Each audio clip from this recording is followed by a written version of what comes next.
Yang kedua ialah berkaitan dengan pemakaian mask.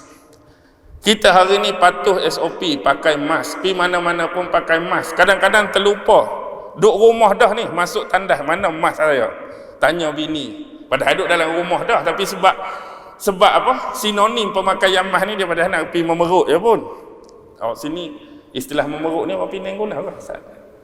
Tapi faham tak memerut? Faham. Tapi memerut, mana ni saya nak pakai juga. Kita boleh patuhi benda tu untuk tutup mulut kita. Kita tutup mulut kita ni takut apa sebenarnya? Dari sudut hak realiti ni takut apa? Takut mungkin kita terbersin, mungkin kita terbatuk, mungkin kita teracung, menyebabkan berlakunya pembawaan wabak, penularan wabak, penyebaran wabak kepada orang lain. Dan ini boleh mendatangkan mudarat. Kita boleh jaga bab-bab tutup mulut. Tapi di luar musim Covid sebelum ni, bagaimana kita jaga dan tutup mulut kita tanpa mask?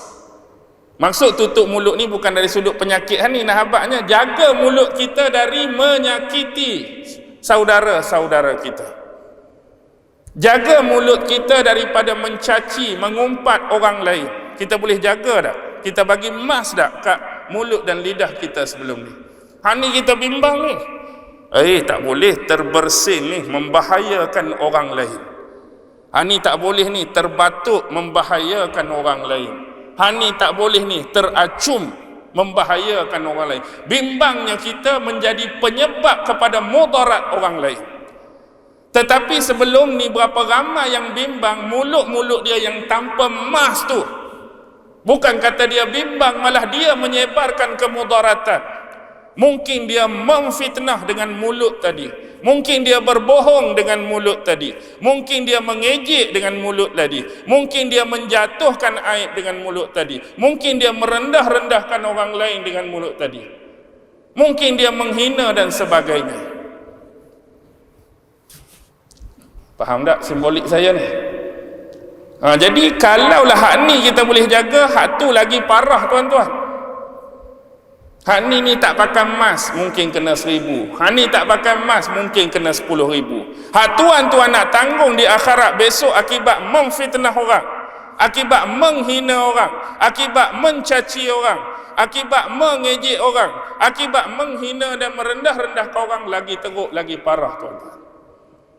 Jadi jagalah mulut kita. Sepanjang bulan Ramadan ni latih untuk maskan juga walaupun secara kerohanian. Jaga. Bukan bulan Ramadan saja je Ustaz, luar Ramadan pun berterusanlah benda-benda macam ni, benda yang dilarang dalam agama. Tapi hak itulah kita nak buat. Sebab kita tak nampak sisi penerimaan akhirat besok. Kenapa macam depan tadi aku mengumpat orang pun tak jadi apa, aku fitnah orang pun tak jadi apa. Dia nak suruh tunggu jadi dulu, mari kilat gedegang mati seorang baru jadi sungguh. Yang ketiga, budaya. Sebelum ni kita jumpa saudara kita, Assalamualaikum. Lepas tu biasa bersalam. Mari mana lama tak nampak. Budaya bersalam ni di apa? Dibolehkan atau tidak dibolehkan? Paling common pun jumpa buat macam mana? Jumpa kita buat macam mana? Tak tangan di dada. Macam-macam lah orang ni. Tak tangan di dada macam Fir'aun lah apa tu. Itu merapu melalut tu. Cuma nak habaq di sini penunjukkan kepada simbol atau gerak tangan kita, angkat tangan menunjukkan Assalamualaikum ke hai ke. Tapi bila letak di tangan ni seolah-olah masing-masing jaga diri masing-masing. Hang jaga hang, aku jaga aku. Aku jaga kesihatan aku, hang jaga kesihatan hang. Aku tak mau mudarat hak ada padaku menimpa orang lain, hang pun tak mau mudarat tu timpa orang lain. Kita boleh jaga benda tu tuan-tuan. Walaupun sebelum ni kita melazimi dengan bersalaman, tak boleh bersalam, kita jaga benda tu. Hak-hak tersebut. Bagaimana sebelum ni kita jaga juga perkara yang sama supaya tidak berlaku mudarat terhadap masyarakat. Seolah-olah yang sebenarnya Islam mengajar kita jaga benda-benda tersebut dari sudut syariat-syariat, suruhan dan larangan dia, masing-masing jaga. Hak Allah suruh, kita masing-masing jaga. Hak Allah larang, masing-masing jangan buat. Tapi di luar sebelum ni, di luar Covid sebelum ni, lagu mana? Hang-hang ikut-ikutlah, aku hang-hang, nak buat apa pun buatlah. Kita tak ada, masing-masing bersikap menjaga diri masing-masing. Ni sebab apa? Nak kena mudarat, nak kena penyakit, nak kena swab test, nak kena tu, nak kena ni. Besok bukan nak kena swab test, dia swab dengan starika panas sungguh. Tu yang ketiga. Yang keempat, penjarakan sosial. Penjarakan sosial, kita boleh patuh dah? Patuh, sampai semayang pun dijarakkan. Semata-mata nak mengelak mudarat dan penyakit ni daripada merebak. Tak apalah, tu kemaslahatan. Tapi nak habaknya, sebelum daripada ni, apa yang perlu kita jarakkan? Benda-benda yang mengundang fitnah, benda-benda yang mengundang dosa, benda-benda yang mengundang mudarat dan maksiat kepada Allah, jarak awal-awal lagi. Faham maksud saya? Tu dalam bentuk analogi saja. Bukan nak jarak hak ni saja, tak mau kena penyakit ni. Jarak juga kita dengan dosa-dosa yang ditegah oleh Allah. Tak maulah bab Covid kita jarak, bab dosa kita makin dekat. Bab nak jaga kesihatan kita jarak, bab nak jaga pahala apa ni? Pahala kita, dosa kita, neraka kita, syurga kita, kita makin dekat. Dan yang terakhir ialah limitation. Had. Tuan-tuan perhati tak? Kehidupan kita ni seolah-olah sudah ada limitation, sudah ada had. Awal-awal dulu kedai boleh buka sampai pukul berapa? Awal-awal dulu pukul 8 kan? Lepas pukul 8, aduh, aku baru 8 suku, Pak Din tutup dah. Marahnya kita, kecewanya, sebab selalu online 24 jam, tak ada masalah. Ni terlewat 15 minit, Pak Din tutup. Pak Din pun takut kena kedai dia kena sita, kedai dia kena saman. Lepas tu elok sikit naik pukul 10, gembira sikit. Lepas tu lah ni pukul 12, okey sikit, tapi pukul 12 je lah. Tetap dia tak boleh normal macam dulu 24 jam, tuan-tuan dan puan-puan. Jadi dalam keadaan pukul 12 tu masih ada gap, masih ada limit, masih ada had. Dan kita juga kena ingat sebagai hamba perlu ada sifat tersebut. Sebab sebelum ni kita main redah saja 24 jam.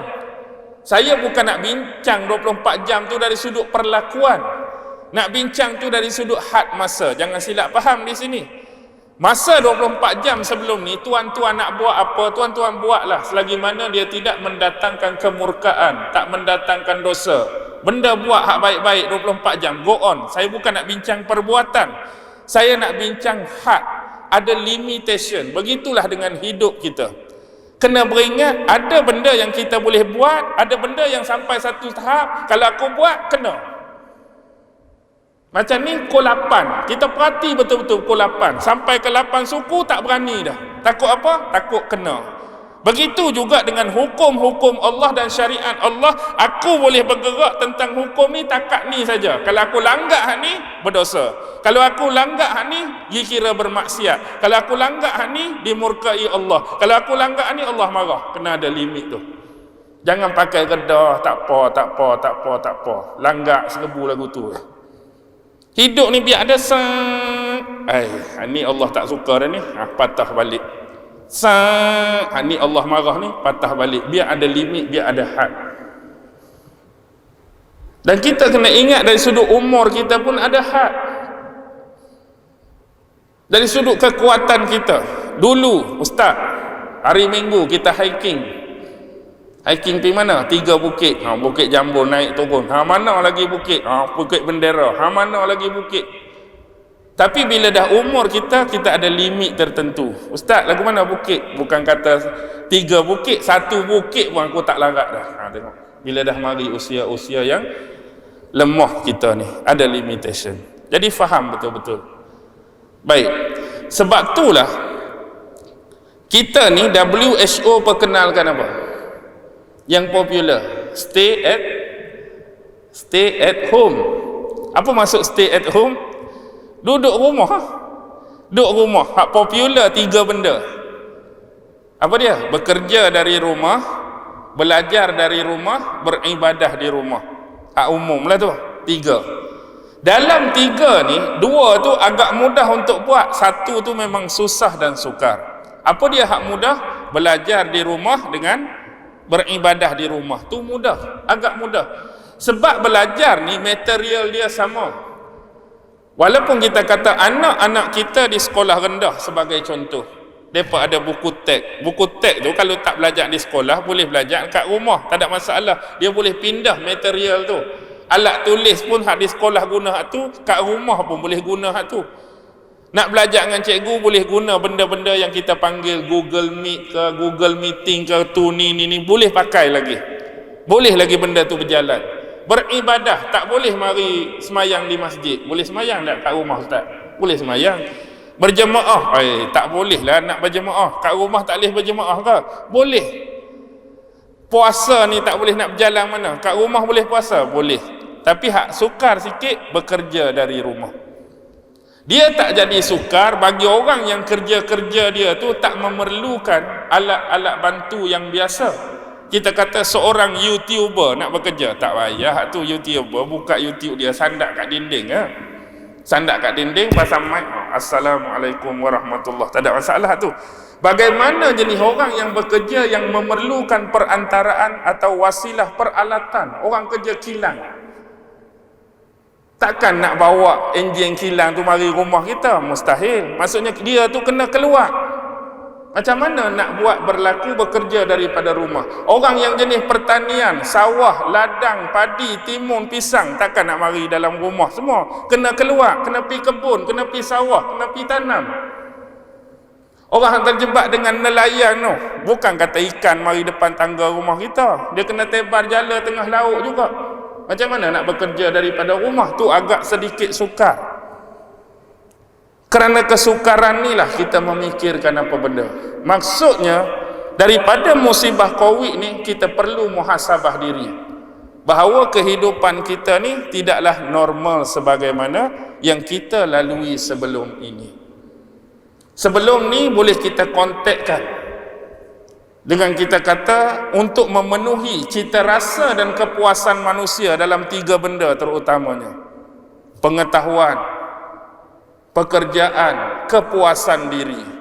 Manusia ni berjalan rata dah atas muka bumi tuan-tuan untuk memenuhi 3 keperluan ni. Untuk dapatkan pengetahuan, ada orang belajar dalam negeri, ada orang belajar luar negeri, di belahan dunia mana-mana. Ada orang dia berjalan rata kerana pekerjaan dia.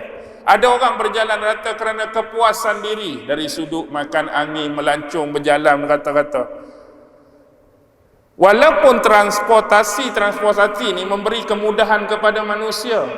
Bila penciptaan zaman moden, buat kapal terbang, buat kereta api, buat kereta, buat motor, buat bas, buat macam-macam. Okey. Tapi semua ni jadi terhenti tuan-tuan. Semua ni jadi terhenti. Kalau kita tengok falsafah haji, antara benda yang penting ialah sa'i dan tawaf. Sa'i ni maksudnya aktiviti berterusan tanpa henti. Itulah yang kita buat sebelum ni.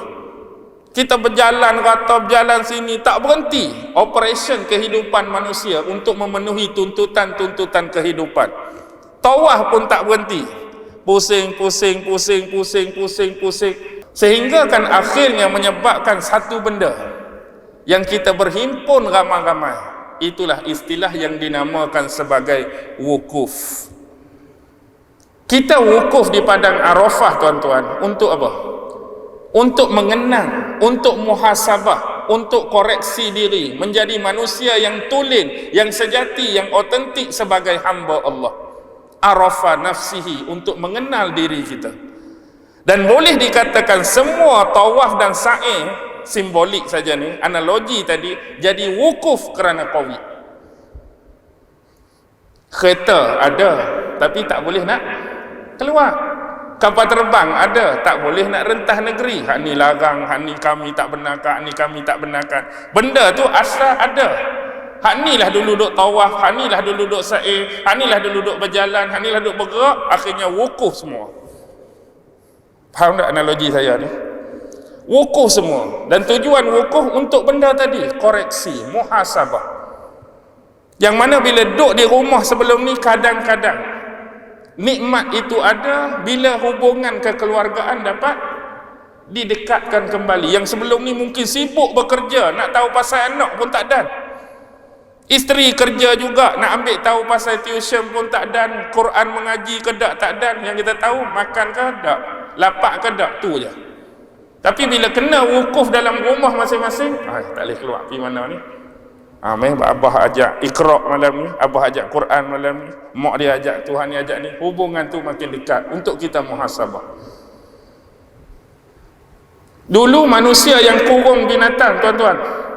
Kita kurung macam-macam binatang dalam zoo. Rimau kita kurung, buaya kita kurung, gajah kita kurung, monyet kita kurung.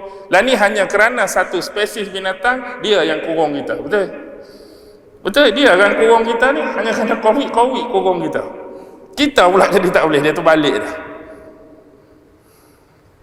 Itulah penting kita ambil muhasabah. Yang saya sebut tadi lebih kepada simbolik dan analogi. Jangan faham secara literis, jangan faham secara realiti dan hakikat. Nak suruh kita faham supaya sentiasa bersedia. Bersedia untuk apa, tuan-tuan? Sebab kita ni perlu ada bekalan. Nak hadap siapa? Nak hadap pencipta kita. Jadi peluang terbaik untuk dapatkan imbuhan bekalan tu bila mari bulan Ramadan. Rebutlah peluang ini dengan sebaik-baiknya.